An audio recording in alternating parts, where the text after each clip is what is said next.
It's the Need to Know Morning Show on AM 1100, The Flag. It is 8:06 here on Tuesday, July 7th. Need to Know Morning Show rolling on into hour number 3, and it is that time of the week where we bring you the Vaaler Insurance CEO Spotlight. When it comes to protecting your business, nobody beats Vaaler.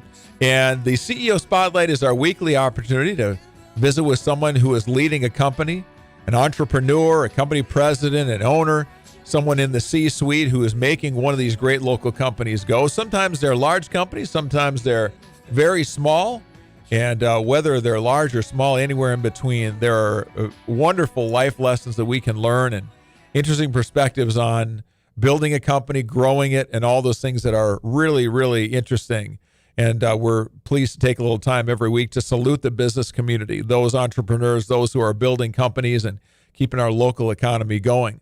So I want to say thanks to the folks from Vaaler Insurance for providing the opportunity to do this.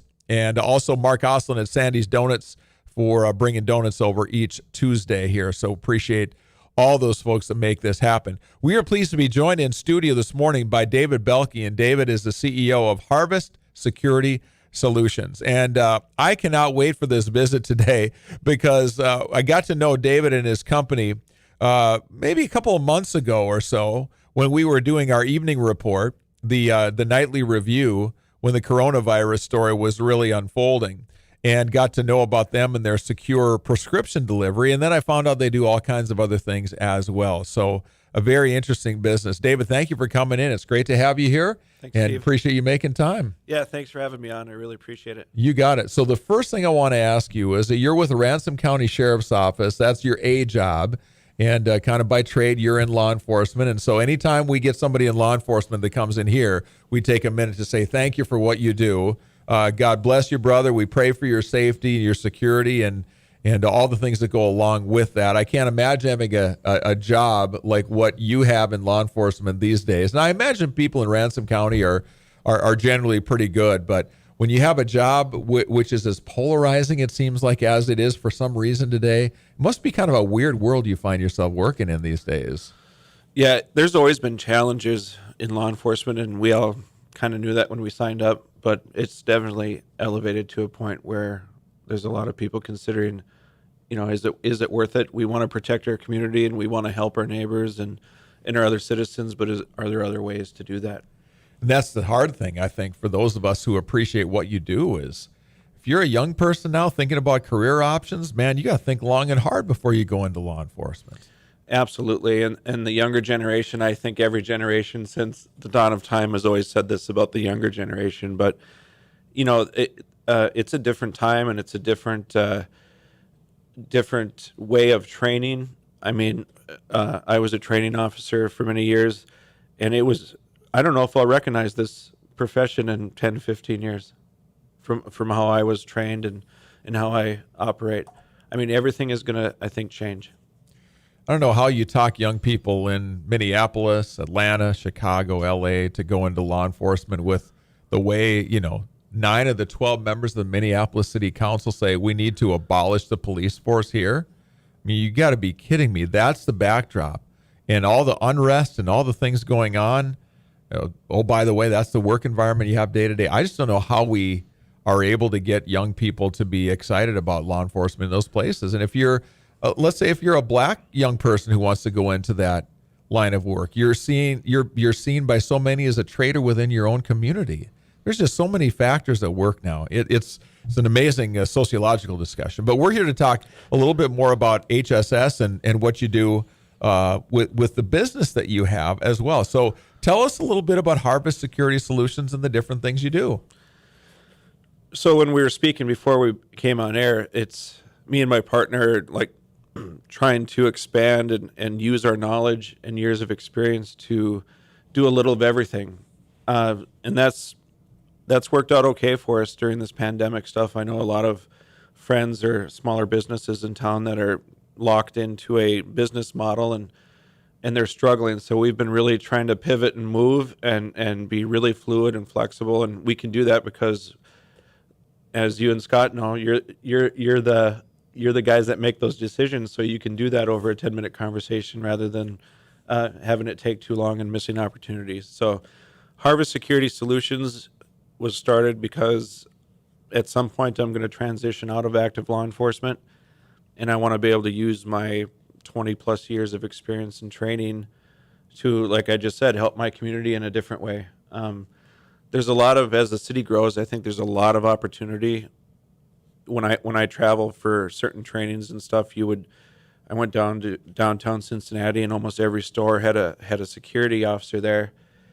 So there's a huge market into not necessarily, I don't want to say burden, but tax your police force when there's a whole nother industry out there, specifically out there to do that. So I saw that throughout my career, and I said, well, we can maybe check on your loved ones, right? We can get your medications to the people that are scared to get sick or can't get out of their house, and home health care doesn't come every day. We can watch your property if you're on vacation, instead of necessarily calling your police and saying, can you do an extra patrol around my house? And that's fine when you're in that microcosm, but when you're talking about 100,000 plus people and a limited amount of resources, are they really doing an extra patrol on your property when you could call us? Yeah. And we would? Yeah. I think it's a really interesting conversation. I was thinking about that not too long ago. We used to put up that, that little sticker in our window or little sign out front that my property being monitored by whatever, security system that you have. I think the next wave of that is going to be just what you're talking about there. If you're retired law enforcement, I'm going to take 20 homes and I'm going to patrol them, just take my 8-hour shift, just go patrol around, or maybe it's 100 homes or, 20 businesses, whatever it might be. And you can put up a little sign outside your home saying, HSS security being patrolled 24/7, 365 as a deterrent to people who might wish to do harm. Yeah, that's exactly what we're shooting for. We can hire. We're handpicking our employees, so we're not doing the Indeed and the mass sweeps of trying to get employment. I'm picking my old coworkers and the other people that are transitioning out, or people that have that background. So you're absolutely right. I mean, there's a whole. Think of the lake country, right? Oh, when they're yes. not out there. Now, some of those roads are obviously blocked in the winter and stuff. But I mean, if you ever get like a Otter Tail County deputy or the sheriff in here and talk about winter burglaries in lake country, it's huge. So you're absolutely right. Instead of assuming that one of the 12 or whatever minimum staffing is in your police force is going to be able to put the attention on your property when they barely have time to have lunch, that's not realistic anymore. And what you and I are talking about here is in our part of the world when things are still fairly calm law enforcement wise. This is just kind of a natural outgrowth of, things are more risky. There's more property crimes. There's more drug use, it seems like, and people need to steal things to pay for those things. And this is here. Can you imagine what their conversations are having down in the Minneapolis area right now? Yeah, and unfortunately, it's just you have to triage your calls. I mean, and a lot of those calls, I don't think are ever being addressed. I mean, I'm not blaming anyone, and I'm not saying that's right or wrong. It's just reality, right? The Fargo Police Department, even though it's super annoying, probably had 30 calls in waiting at any given time the other night during the 4th of July. But do you really think the big city, I mean, that's not even on the radar. That doesn't even get answered, because you have to triage your priority calls. So maybe that's a bad example, but, we're trying to help people with the medication delivery.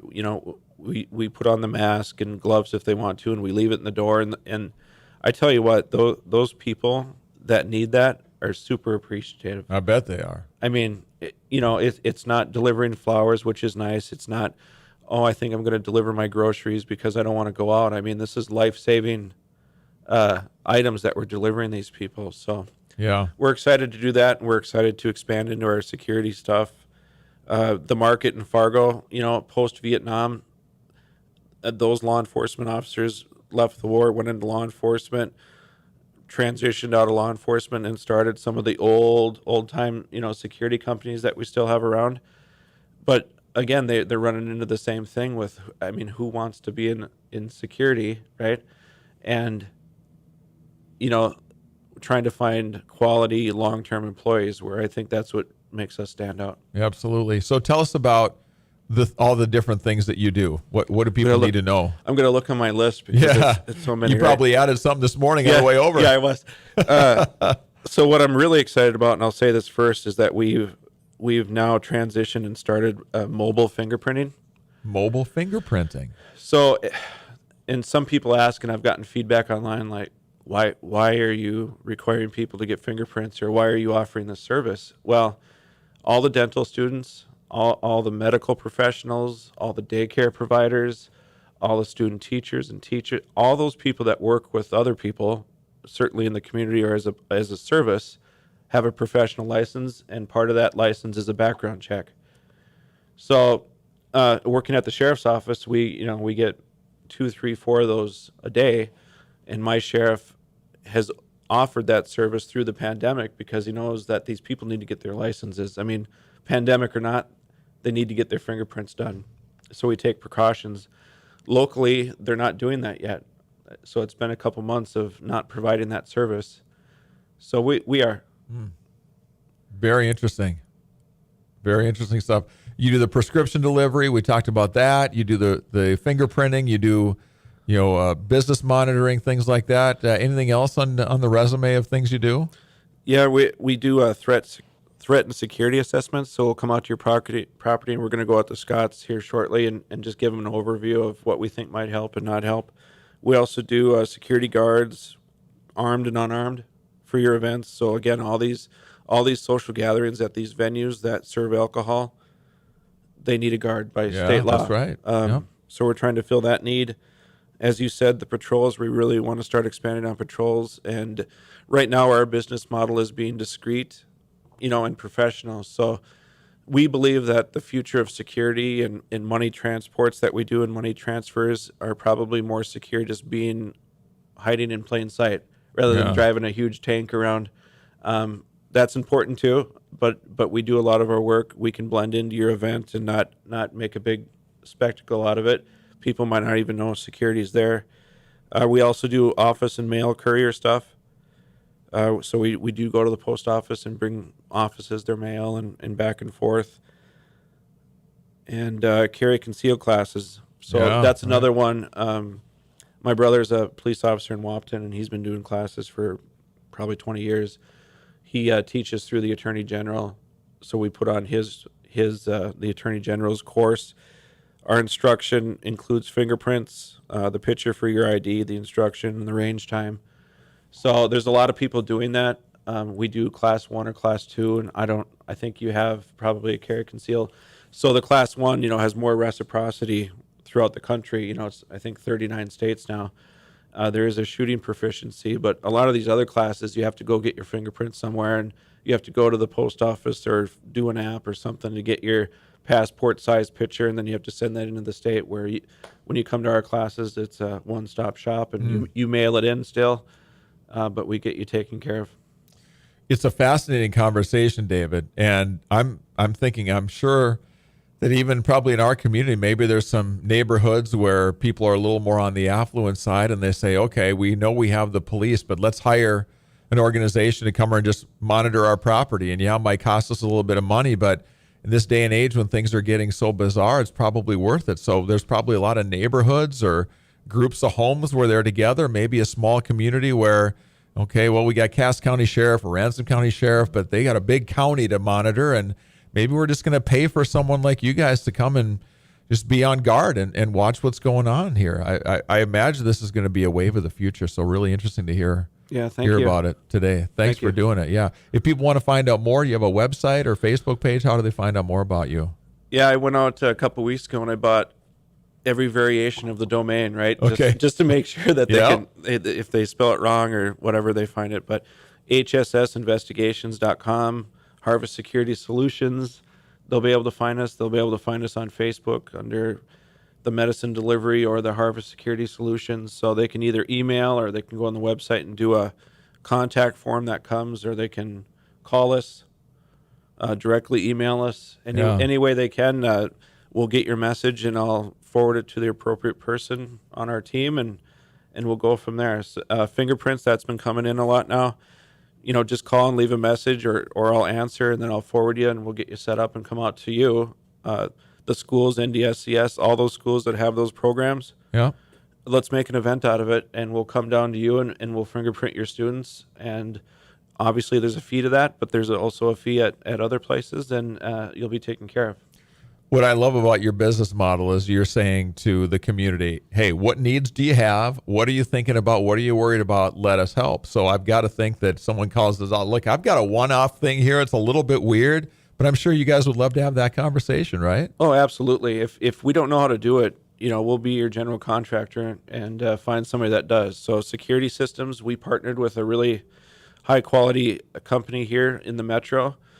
If you call us and we do a threat and security assessment, and we might advise that you put a certain camera somewhere or harden your doors, we have the people in the background that are professionals in that specific niche. Yeah. And they'll do it. So, well, you're in the right place at the right time. You got the right experience having done what you've done. So we wish you all the best. Thanks for coming in to share the story. Thank you.